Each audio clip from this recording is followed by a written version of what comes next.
싸움에 대한 말씀을 여러분들이 잘 듣고 여러분들이 깨닫고 이 싸움을 싸워가는 은혜가 있길 바랍니다.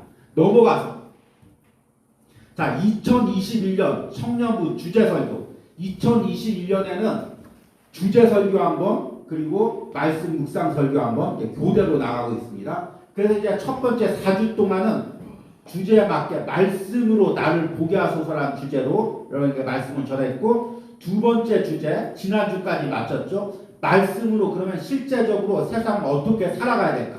지난주에는 시편 1편 말씀을 통해서 혼란스러운 세상 가운데 우리가 말씀으로 중심을 가지고 살아가야 된다고 얘기를 드렸습니다.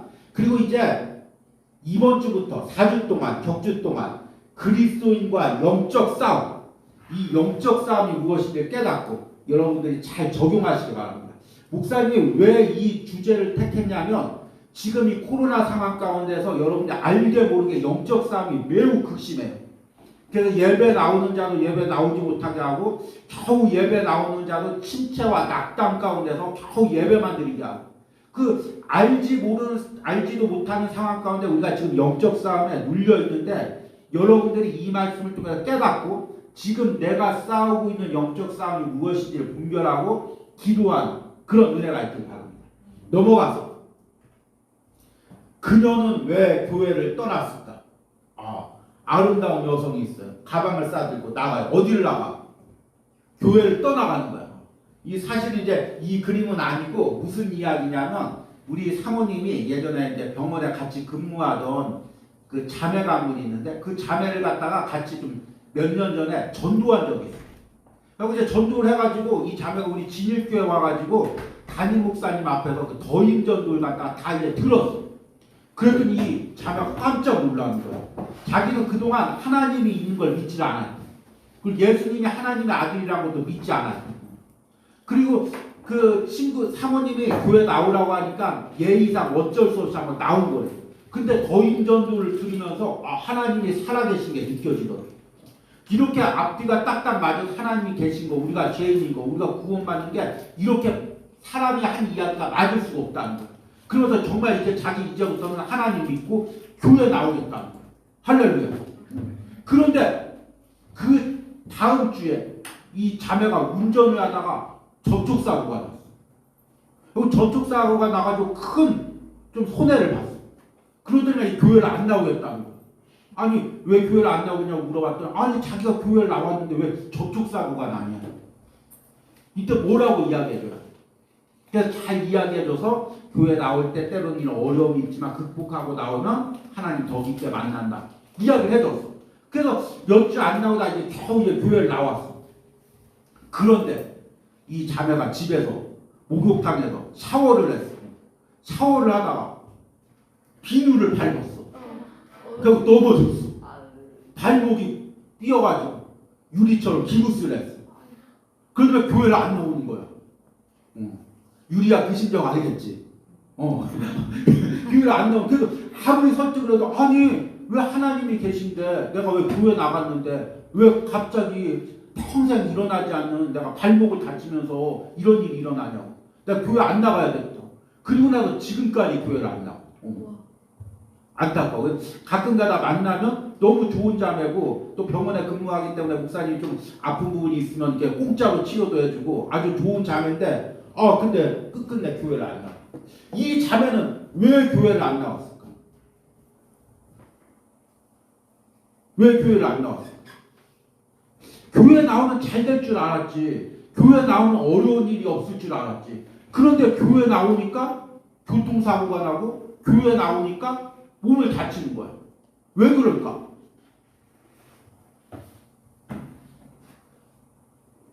유리야 왜 발목을 다칠까? 모르겠어. 지하철에서 삐끗해서. 근데 우리가 알지 못하는 영적 싸움이 있다는 거야. 우리가 하나님을 섬기려고 할 때 그 하나님을 섬기는 것을 방해하는 세력이 있다는 거야. 근데 많은 사람들이 신앙이 깊은 사람들까지도 이 사실을 우리가 잊어버려. 그리고 지금 이 현대 생활은 눈에 보이는 것을 믿지 않기 때문에 다 모든 것을 합리적으로 생각하기 때문에 이 영적 싸움이 있다는 걸 잊어버리는 거예요. 그러니까 여러분들 하나하나도 우리가 예배드리고 하나님의 자녀로 살려고 할 때 영적 싸움이 있어. 이 코로나가 자연적으로 발생한 부분도 있고 또 이 질병학적으로 그렇게 발생한 부분도 있지만 또 이 코로나 상황 가운데 분명히 영적으로 공격하는 세력도 있고 우리가 예배드리지 못하게 하는 세력도 있고 우리가 침체를 빠지게 하는 세력도 있다는 거예요. 그런데 현대 교회는 현대 성도들은 이 부분을 간과해요. 그래서 이 코로나 가운데 영적 싸움이 있다는 걸 우리가 놓치고 그대로 그 침체 가운데 신앙이 무너지는 경우가 있어요. 특히 우리 청년애들. 그래서 목사님이 정말 우리 청년들에게 이 영적 싸움이 무엇인지 깨닫고 영적 싸움은 내가 싸우는 게 아니야. 내가 그 영적 싸움이 있음을 깨닫고 이 싸움의 부분을 하나님께 맡겨드리는 거예요. 기도로 맡겨드리고 말씀으로 맡겨드리고 나는 신뢰하면서 내 자리를 지키고 싸우는 거예요. 그러면 하나님이 예수님이 대장돼 주셔서 대신 싸워주는 거예요. 그래서 우리가 이 싸움에서 승리하는 은혜가 있어야 돼. 그래서 넘어가서 왜 영적 싸움이 있는가? 그렇다면 하나님이 우리의 주인이신데 하나님이 이 세상을 창조하고 다스리는데 왜 우리에게 영적 싸움이 있을까? 왜 영적 싸움이 있을까? 이 부분을 창세기 3장 15절에 이렇게 얘기해요. 같이 한번 읽습니다. 내가 너로 여자와 원수가 되게 하고 내 후손도 여자의 후손과 원수가 되게 하리니 여자의 후손은 내 머리를 상하게 할 것이요 너는 그의 발꿈치를 상하게 할 것이니라. 여기서 너는 누굴까?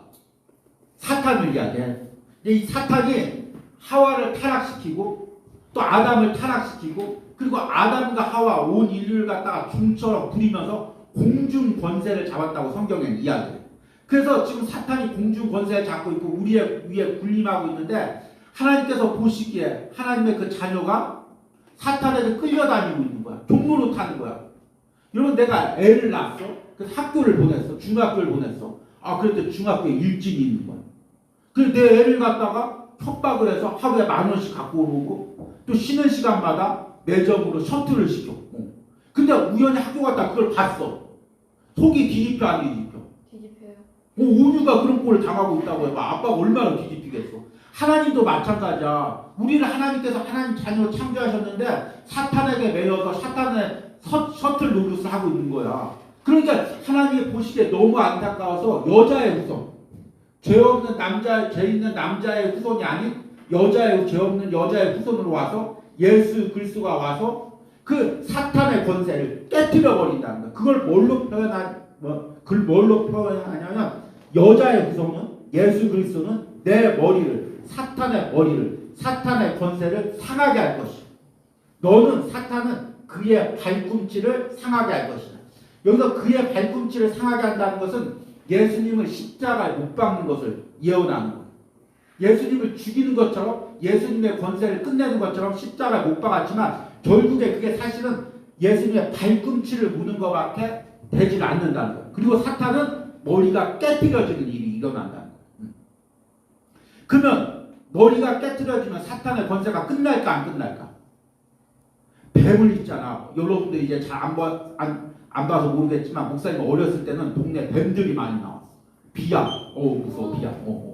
비암이 막 꿈틀꿈틀 와. 그러면 이제 막 애들끼리 막 돌로 갔다가 막 머리를 이제 치는 거야. 사탄에. 그 뱀을. 그럼 머리를 치면 뱀이 죽어. 죽었는데 머리가 막 잘리고 뭉개졌는데 몸통은 어때? 꿈틀꿈틀. 왜 그럴까? 왜 그런지 모르겠어. 생물학적으로 왜 그런지 모르겠어. 근데 이런 상황이라는 거야. 지금 예수님께서 2000년 전에 십자가에서 사탄의 권세의 머리를 깨뜨렸지만 그 사탄의 세력에 남은 세력이 지금도 꿈틀거린다는 거예요. 그래서 우리를 끝까지 괴롭힌다는 거예요. 그 큰 힘은 잃었지만 아직도 그 남아있는 힘을 통해서 우리를 공격한다는 거예요. 그런데 그 최후의 그 사탄을 완전히 멸할 때는 언제일까? 예수님께서 다시 오실 때. 다시 오실 때는 완전히 사탄의 권세를 멸한다는 거예요. 그러면 지금 이제 우리는 예수님의 초림과 재림 사이에 살고 있는데 지금 이 시대에 살고 있는 우리는 사탄하고 끝까지 싸우는 거예요. 사탄에 할 수 있는 거는 우리가 하나님의 자녀가 되는 것을 막을 수는 없어. 그런데 내가 예수 그리스도를 믿었어. 예수님 못 믿고 지옥 가게 해야지. 물론 그렇게 노력하지만 그렇게 할 수가 없어. 왜냐면 하나님이 한번 택했기 때문에. 그러니까 사탄이 할 수 있는 범위는 뭐냐면 이 세상 사는 동안 계속해서 나를 낙심에 빠지게 하고 교회에서 시험해들게 하고 그래서 예수님 교회 못 나가게 하고 사명 못 감당하고 낙심하고 그냥 셔틀 노릇이나 하다가 그렇게 일생을 마감하게 하도록 계속해서 우리를 침체와 낭만과 실패 가운데 빠뜨리는 일을 하는 거예요. 근데 그 사탄의 대결을 모르면 우리가 거기에 끌려다닐 수밖에 없어. 나는 상황이 왜 이러지? 나 왜 이런 사람만 만나지? 우리 집은 왜 이렇게 가난하지? 계속 생각하지만 그 뒤에서 역사는 사탄의 공격을 모르는 거예요. 그래서 에베소서에 뭐라고 베드로전서에 뭐라고 하냐면 같이 한번 읽겠습니다. 근신하라 깨어라 너희 대적 마귀가 우는 사자같이 두루다니며 삼킬 자를 찾나니 너희는 믿음으로 굳건하게 하여 그를 대적하라. 뭐하라고 했어? 근신하라 깨어라. 영적으로 깨어서 이 부분을 기도해야 여러분이 근신하면서 말씀으로 살아있어야 그 사탄과 싸울 수가 있다는 거예요. 끌려다니지 않을 수가 있다는 거예요. 셔틀로드도 안 할 수가 있다는 거예요. 그러니까 이 여러분들이 이 영적 싸움이 왜 있는가? 영적 싸움이 왜 있는가? 지금까지 목사님이 잘 말씀을 드렸어요. 예수님과 초림과 재림 사이에 살고 있는 우리들은 사탄의 남은 권세 가운데 싸우고 사탄은 계속해서 우리를 침체와 낭망에 빠지게 하려고 하고 그리고 우리는 거기서 깨어서 기도해야 된다는 것을 우리에게 말씀을 드렸습니다. 그러면 이 영적 싸움의 가장 대표적인 그 부분이 대표적인 말씀이 어디냐면 오늘 읽은 욥기의 말씀입니다. 넘어가서 이 부분을 이야기를 안 했습니다. 이 목사님이 얘기했던 예수님의 초림과 재림의 사이를 가장 잘 설명한 신학자가 있는데 오스카 쿨만이라는 독일 신학자인데요. 독일 신학자 맞나? 갑자기 이 신학자인데 이 사람이 무엇을 이야기했냐면 D-Day와 V-Day를 얘기했어요. D-Day와 V-Day. 그러니까 이제 2차 세계대전 때 나치가 유럽 전역을 다 점령을 했어요. 와 대단하죠. 여러분 이제 보면 정격전이라고 하는데 그 전에는 이제 참호를 이렇게 놓고 이제 조금씩 땅 따먹기를 했는데 이 독일이 전차전에 눈을 떠가지고 아무도 준비 안 할 때 전차와 이제 그 전투기를 준비해서 순식간에 맨 먼저 폴란드 점령하고 프랑스 점령하고 주변을 다 점령해서 이 러시아까지 모스크바와 스탈린그라드까지 점령을 해서 거의 유럽을 다 점령을 했어요. 그래서 이 연합군이 어쩔 수가 없이 무슨 작전을 세웠냐면 무슨 상륙작전? 노르망디 상륙작전. 프랑스의 북부에 보면 노르망디라는 지역이 있어요. 왜 노르망디일까? 여기 옛날에 노르망이 그 바이킹이 이 지역을 점령해서 노르망 공국을 세웠기 때문에 이제 노르망디 해변이라고 하는데 이 지역에 역사상 전에도 없고 지금까지도 없었던 아주 대규모 병력을 비행기, 항공모함, 구축함 모든 것을 다 투입을 해가지고 아주 그냥 어마어마한 세력들이 이 노르망디에 상륙을 했어. 그 당연히 독일이 그 노르망디에서 막으려고 했겠지. 그런데 커다랗게 부딪혀가지고 독일 병력의 거의 반절 이상이 그 노르망디에서 다 패배했어. 그 다음부터는 이제 독일이 싸울 수가 없는 거야. 계속해서 밀리는 거야. 그런데 이 노르망디에 이 상륙해서 독일의 권세를 깨뜨리는 날을 D-Day라고 해요. D-Day. 그런데 결국에 베를린까지 점령해서 독일을 완전 무너뜨리는 데를 V-Day라고. 그러니까 우리 그리스도인들은 D-Day와 V-Day의 사이에 살고 있다는 거예요. 노르망디 상륙작전처럼 예수님께서 십자가에서 사탄의 권세를 완전 깨뜨렸어. 이제 사탄은 더 이상 싸울 힘이 없어. 그렇지만 최후의 발악을 하는 거예요.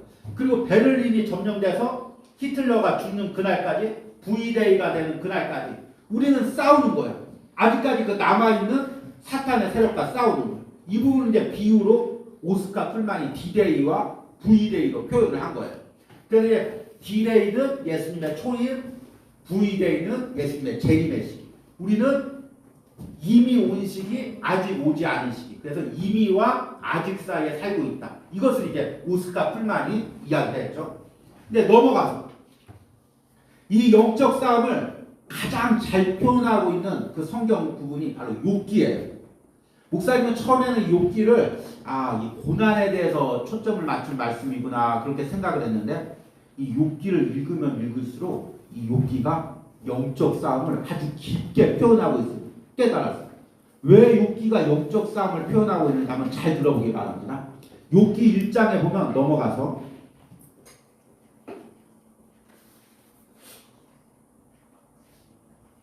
하나님이 욥하고 대화를 해요. 아니 하나님이 사탄하고 대화를 해요. 하나님께서 이제 천사들과 사탄 앞에서 모든 이제 천사들과 사탄을 모아놓고 욥을 자랑하는 거예요. 목사님 이 부분을 읽을 때마다 왜 하나님이 욥을 자랑했을까? 여기서부터 이제 욥의 고난이 시작되는 하나님 자랑하면서부터 하나님이 사탄에게 내가 내 종 욥을 주의하여 보았느냐. 그와 같이 온전하고 정직하여 하나님을 경외하며 악에서 떠난 자는 세상에 없느냐. 하나님이 최고의 칭찬을 한 거죠. 야, 그렇게 욥과 같은 사람 보았느냐. 그렇게 온전하고. 하나님이 인간에게 온전하다는 말을 몇 번이나 하셨을까요? 그리고 또 정직하고 하나님을 경외하고 악에서 떠난 자는 세상에 없느냐. 이와 같이 신앙 좋은 사람. 이렇게 많은 물질을 받고도 이렇게 많은 축복을 받고도 하나님을 섬기는 욥과 같은 사람은 세상에 없느냐. 사탄이 이야기를 듣고 가만히 있겠어. 배 아파 죽겠죠. 자기는 저주를 받아서 지옥에 가야 될 그런 상황인데 사탄이 뭐라고 이야기하냐면 욥이 어찌 까닭없이 하나님을 경외하니까. 이유 없이 하나님이 그렇게 섬기겠습니까? 주께서 그의 집과 모든 소유물을 울타리로 두르신 때문이 아닙니까?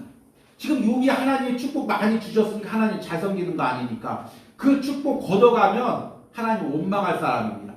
그러니까 하나님이 그 말을 듣고 뭐라고 하셔? 하나님이 내가 그의 소유물을 다 내 손에 맡기노라.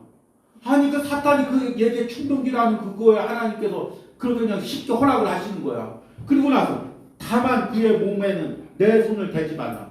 사탄이 곧 여호와 앞에서 물러가리라. 그리고 나서부터 이 욥의 고난이 시작되는 거예요. 재물들이 다 갑자기 자연재해에 의해서 죽고 도적들이 와서 재물들을 죽이고 그것뿐만 아니라 자녀들까지 다 죽임을 당하고 이런 끔찍한 일을 당하는 거예요. 와, 이해할 수가 없지. 그러면은 우리는 그런 상황이면 어떻게 될까? 하나님을 원망하겠지. 근데 욥이 끝까지 하나님을 원망하지 않는 거예요. 그러니까 이제 넘어가서 여기서 끝났으면 좋겠는데 넘어가서 사탄하고 이제 두 번째 대화를 하나님이 사탄에게 거봐라. 내가 내 종 욥을 주의하여 보았느냐. 그와 같이 온전하고 정직하여 하나님을 경외하며 악에서 떠난 자가 세상에 없느니라. 내가 나를 충동하여 까닭없이 그를 치게 하였어도 그가 여전히 자기의 온전함을 굳게 지켰느니라. 봐라, 네가 재물 뺏어가고 자녀들에게 고난을 줘도 그래도 욥이 하나님 섬기지 않느냐. 그러니까 사탄이 거기서 수긍하는 게 아니라 가죽으로 가죽을 바꾸오니 사람이 그의 모든 수요물로 자기의 생명을 바꾸었지. 그러니까 생명이 더 중요하다는 거지. 육체가 더 중요하다는 거지. 물질을 잃었어도 육체에 있으면 괜찮다는 거지. 그러니까 이제 주의 손을 펴서 그의 뼈와 살을 치소서, 육체를 치소서. 그리하면 틀림없이 주를 향하여 욕하지 않겠나이까. 그러니까 하나님 이야기 또 듣고 하나님 너무하셔요. 하나님이 내가 그를 내 손에 맡기노라. 다만 그의 생명은 해하지 마라. 이제 육체까지 또 질병을 주는 거예요. 그래서 욥이 동기가 나서 재산을 잃은 것도 원망스러운데 자녀들 잃은 것도 원망스러운데 온몸에 종기가 나서 기와장으로 몸을 박박 긁는 거야. 얼마나 처량해요. 정원아 목사님 몸 금지러우니까 기와장님 하나 갖고 와봐. 그래서 목사님 몸을 박박 긁고 있어 봐봐. 처량해 안 처량해? 원망이 나와 안 나와?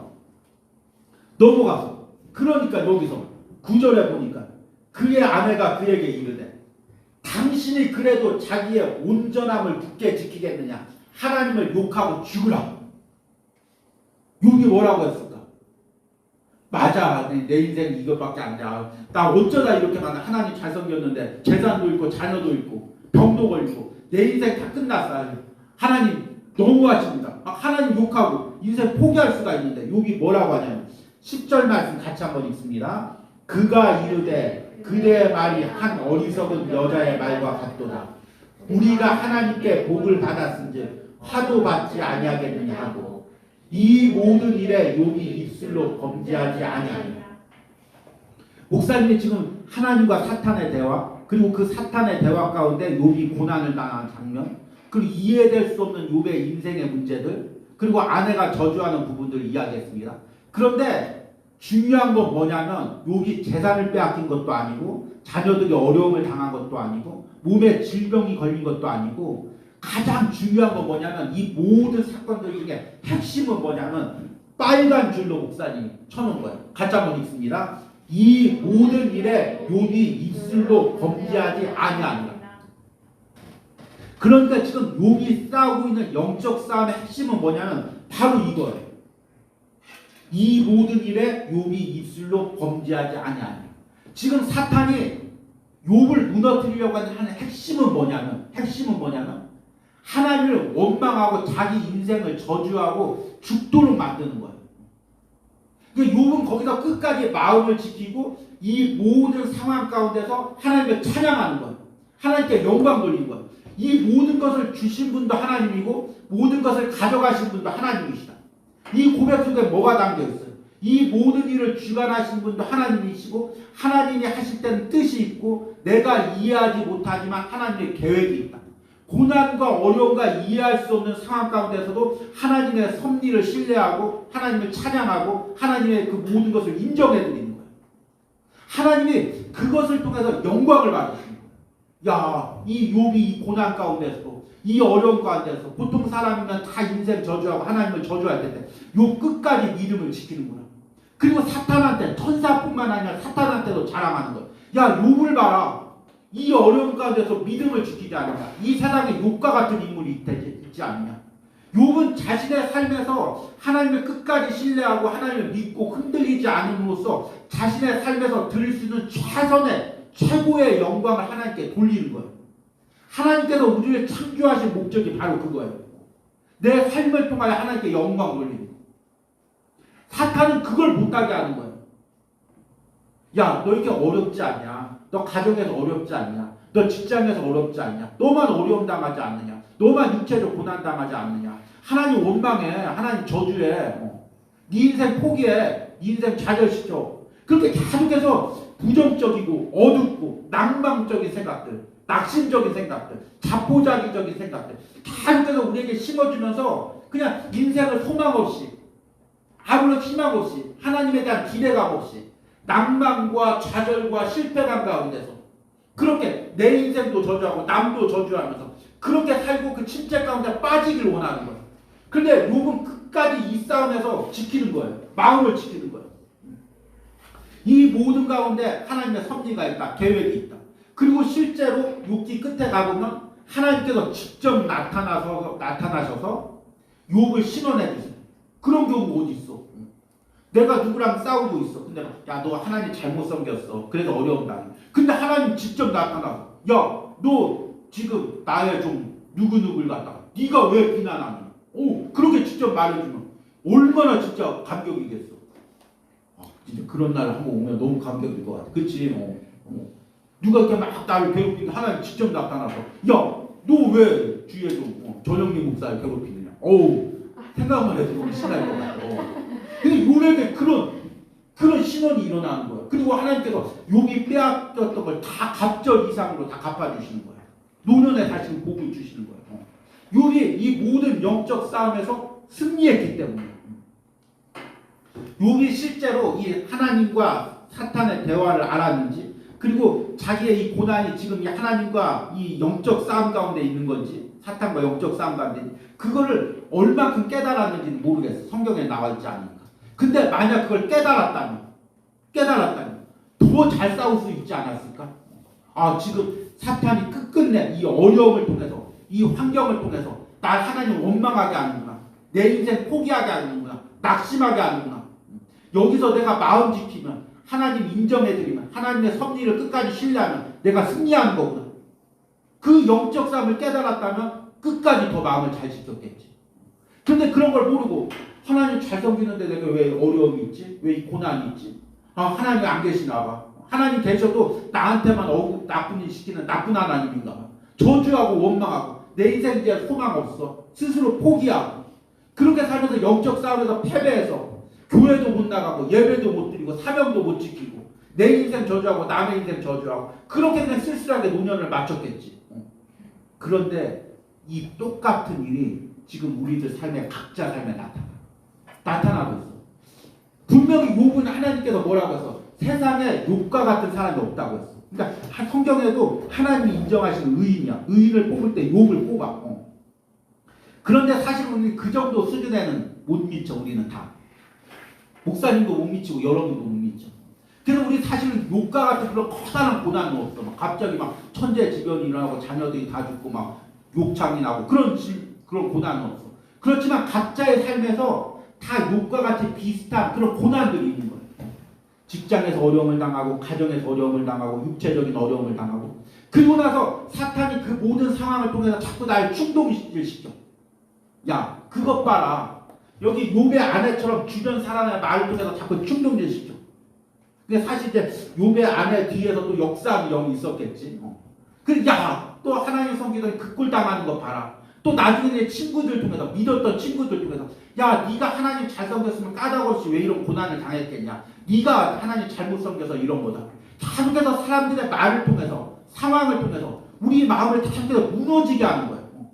그런데 여러분들이 그때 깨어서 이 모든 상황 뒤에 그 사람의 역사 뒤에 사탄의 공격이 있음을 깨달아야 돼. 안 그러면 왜 이런 일이 생기지? 예수님 믿었는데 왜 이런 일이 생기지? 신앙 지켰는데 왜 이런 일이 생기지? 무너질 수밖에 없는 거야. 그래서 넘어가서 영적 싸움에서 승리하려는 결론의 말씀인데 결국에 우리가 깨어서 이 모든 상황과 사건과 사람들 배후의 뒤에서 역사하는 세력을 우리가 깨달아야 돼. 그리고 그걸 발견해야 돼. 이 영적 싸움을 싸우는 부분에 대해서 이제 다음번에 목사님이 더 자세히 설명을 하겠지만 여러분들이 그 싸움의 실체를 깨닫고 기도하면 깨닫지 못하고 그냥 있는 것보다 큰 유익으로 그 싸움을 이길 수가 있어요. 목사님도 목회자이지만 때로는 마음이 무너지는 상황과 환경에 처할 때가 너무 많고 그럼 가만히 있으면 하나님 내가 이렇게 평생 신실하게 하나님 섬긴다고 나름껏 노력을 해왔는데 하나님 지금 왜 이런 상황이 됩니까? 왜 이런 사람을 만납니까? 왜 이런 환경에 처해 있습니까? 하나님 원망하고 야 내 인생은 안 되나 보다 포기해야 되겠다. 그렇게 하고 자꾸 인간의 생각은 자꾸 이렇게 낙심으로 빠질 수밖에 없어. 그런데 깨어서 아 이게 영적 싸움이구나. 내가 지금 목회자로서 영혼들을 살리고 있고 무너져가는 영혼들을 세우고 있다 보니까 사탄이 공격할 때 청년부를 공격할 때 교회를 공격할 때 제일 먼저 나를 먼저 공격하는구나. 나를 낙심시키려고 하는구나. 여기서 내가 무너지면 나도 죽고 청년들도 죽고 나도 죽고 우리 가족도 죽는구나. 내가 살아야 되는구나. 내가 기도해서 승리해야 되는구나. 악착같이 막 기도하고 부르짖고 하나님께 매달리고 예수님의 십자가의 보혈로 선포하고 싸우면 거기서 일어나는 거야. 그런데 그냥 그 상황에 그대로 흘러가다 보면 눌릴 수밖에 없는 거야. 지금 여러분들도 다 각자 이런 상황에 처해져 있어. 여기서 여러분들이 영적으로 깨어 있어야 돼. 깨어서 기도해야 돼. 안 그러면 눌릴 수밖에 없어. 끌려다닐 수밖에 없어. 그리고 내가 살아야 청년부 예배가 사는 거야. 내가 살아야 소그룹이 사는 거야. 내가 눌리면 나도 죽고 우리 가족도 죽고 이거 죽는다는 게 육체적으로 죽는다는 게 영적으로 다 가족도 침체당하고 그리고 소그룹도 침체당하고 청년부도 침체당하고 여러분 우리 특히 리더들 목사님 항상 우리 리더들 위해서 기도하는데 리더들 또 우리 임원들 다 영적으로 깨어 있어야 돼. 매주 깨어서 정말 하루에 한 번씩은 청년부를 위해서 소그룹을 위해서 깨어서 기도해야 돼. 그렇게 깨어 있지 못하면 소그룹도 죽고 나도 죽고 다 죽는 거야. 여러분 이 부분에 깨어서 영적으로 기도하는 그런 은혜가 있길 바랍니다. 넘어가서 기도문 너무 중요한 거예요. 지금 신앙적으로 나를 무너뜨리고 있는 사람이나 환경은 무엇이 있습니까?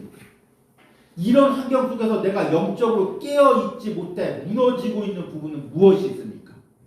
너무 중요하죠. 이것을 고백하고 더 영적으로 깨어서 영적 싸움에 승리하게 해달라는 기도문을 적어보시기 바랍니다. 하나님 아버지 오늘 이 말씀을 통하여 우리가 눈에 보이지 않는 싸움이 있음을 깨닫습니다. 하나님 사탄이 끝내 나를 낭만과 아버지 실패 가운데 빠지게 해서 하나님 원망하고 내 인생을 저주하고 세상을 저주하고 다른 사람을 원망하며 그렇게 어두움 가운데 살기를 원하는 그 계획이 있음을 깨닫습니다. 깨어서 우리가 기도하게 하여 주시옵소서. 이 상황과 환경이 우연히 온 것이 아니라 영적 싸움의 한 과정임을 깨닫고 깨어서 기도하며 이 싸움에서 승리하는 우리 청년들이 되게 하여 주시옵소서. 특별히 코로나 가운데 계속해서 우리를 침체와 낭만 가운데 빠지게 하는 환경들이 있습니다. 한 주간 동안 생명의 산 말씀 묵상하면서 기도하면서 이 싸움에서 싸워 승리하는 우리 청년들 되게 하여 주시옵소서.